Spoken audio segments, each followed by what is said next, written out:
let's go back to it. I thought I was done, but it turns out I'm not. And this is Stipe versus Aspinall.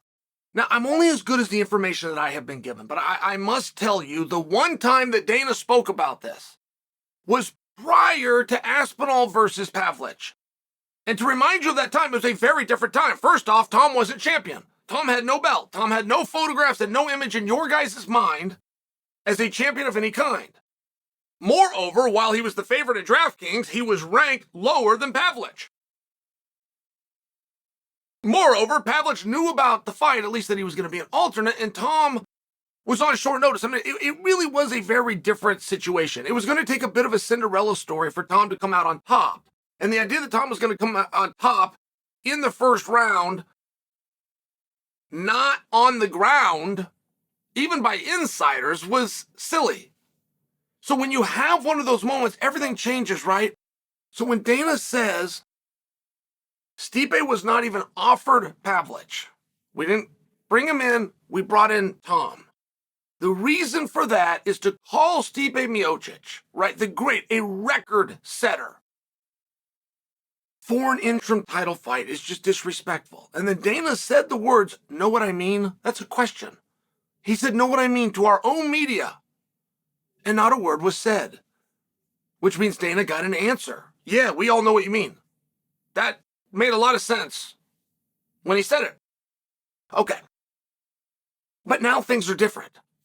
And it turns out DraftKings had it right. Tom was better. Tom did win. Cinderella story's over. Now he's going to have a heads up. He's going to know who the next opponent is. He can sell out arenas in multiple places in the world. Like, it's different. Things are now different. So my question that I have posed to you already, would the UFC not think it was disrespectful to offer Stipe that fight now? Would Stipe, who I trust did not have an interest in fighting Tom Aspinall then, have a different opinion now? That's what I'm asking, because Tom is making a push that he be recognized for what he is, which is the champion in the heavyweight class of any active fighter, which is what the championship has always meant. Right? Like if you get a guy that retired, I would argue for you, one of the great heavyweights out there, I would argue for you is Daniel Cormier. Right here, right now, today, I would argue that. I would even tell you that he hasn't gained any weight and he's still in the room and he's still wrestling with these kids and it hasn't been long enough that he's taken a deal. Like, I could argue those types of things, and you'll see many times where it is true, like the night that George St. Pierre retired. It's not as though the next day when we crown somebody else champion, we believe that George doesn't exist and George isn't still the best. Like, there's going to be a period of time. But that's not how the championship works. The championship works for guys that are active. Which would include retirement. Which would include when they stop doing it. Or when they're injured and they're removed or they're on suspension. Right? I mean, like, there's a number of things that would take somebody out of eligibility. Using Daniel, again, for a second example, but when they put that belt around him, while Jon Jones was suspended, Daniel was the best active fighter.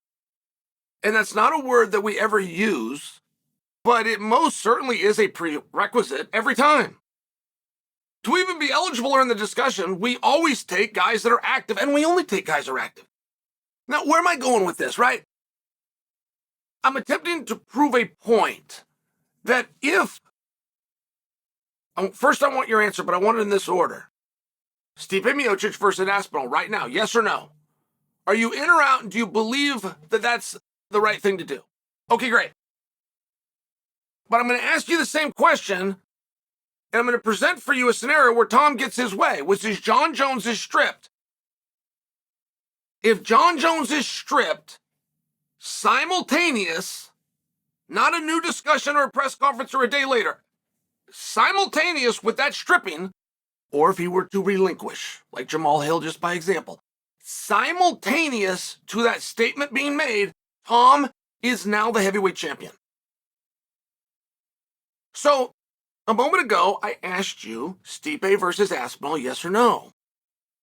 But I'm going to ask you Stipe versus Aspinall with Tom getting his way, which is Jones is stripped. Thus, he is now the champion. So Stipe is not just fighting Tom like it would have been 2 weeks ago if we made the match. And Stipe would not just be fighting for an interim championship. He would be fighting for the undisputed championship. Moreover, if he were to wait and do the Jon match, it would no longer be for the belt. And I just feel like your minds, maybe I was not strong enough to change your opinion, but I do feel like changed your mind. I feel like changed your heart. I feel your love and your need to see Jon versus Stipe goes away if the belt's not up. To a degree, I feel it diminishes it. Your love or desire to think that Aspinall and Stipe makes sense. Whatever you would have felt about that 2 weeks ago, I think you feel different now that there's an interim belt. And if that's not strong enough, if that's not strong enough, I'm asking you, if Tom is to succeed, if he's to get to happen at light heavyweight, at heavyweight with Jon, what's happened with the light heavyweights, not once but twice over. Prohaska injured Jamal, which if you're not active, the belt comes back.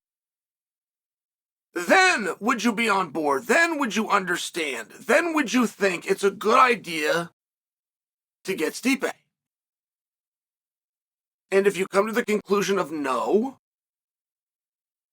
then by default you're saying Stipe should wait for Jon, at which point if they fought, there would not be a title on the line. I'm just suggesting for you. I mean, things do change really fast, don't they?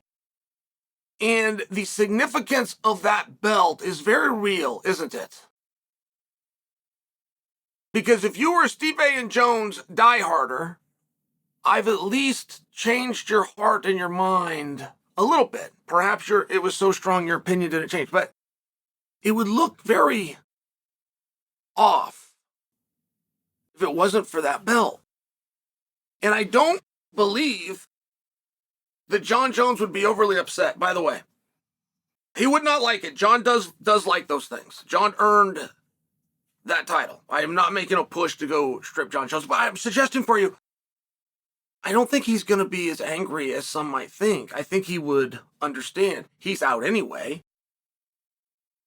He walked away from a belt one time for 3 years. He's out anyway. He's had belts taken off of him when he was inactive before. Even though it was through commissions, but he's had it happen before. And if he were to return, I don't know that anything would be different. Like when Jon returns, it will be in the main event for the heavyweight championship. Whether he brings the belt or he's walking out to contest for the belt. And one thing that Jon Jones really does like, because Jon's not going to love the idea that I just said. I'm just telling you, I don't know that he's going to hate the idea. He would prefer to not be stripped. But one thing Jon Jones loves is resumes. It's a big deal to him. You'll remember when he and Khabib got in that back and forth through the media, all over a ranking done in a room by a committee and or a person or a computer that has never been named. But it mattered to him. I like that about him. I like that competitiveness to him. Jon being stripped and returning for the belt is likely the only way that Jon Jones is going to become a two-time champion.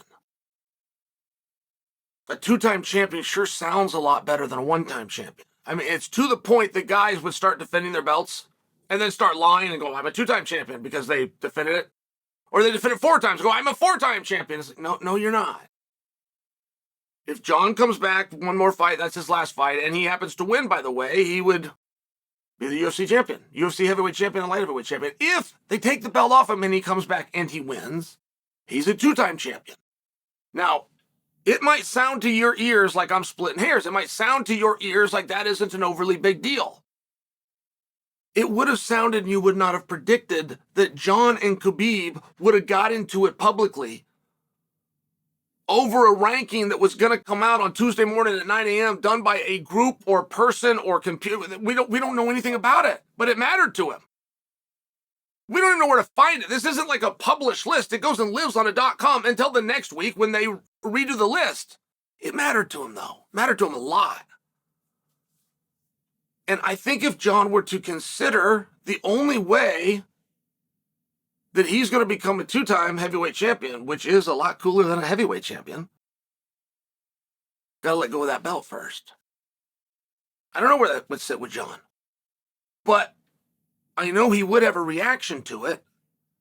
And the intricacies and the ins and out of what that interim belt means have been greatly misexplained to you.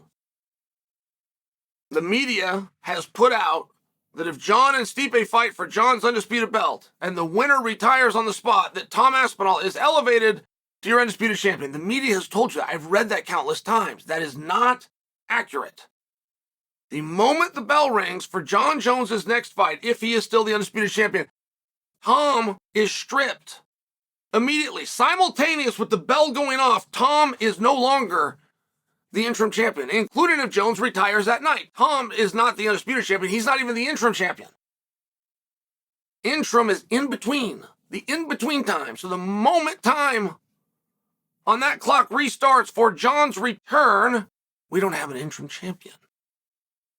And I think those finer points greatly not only would impact your decision-making, I think Jon Jones would prefer to be a two-time heavyweight champion for the same amount of work. He's got to come back and win his next fight, but he will be remembered forever as a two-time heavyweight champion as opposed to a UFC heavyweight champion. I think he would prefer that.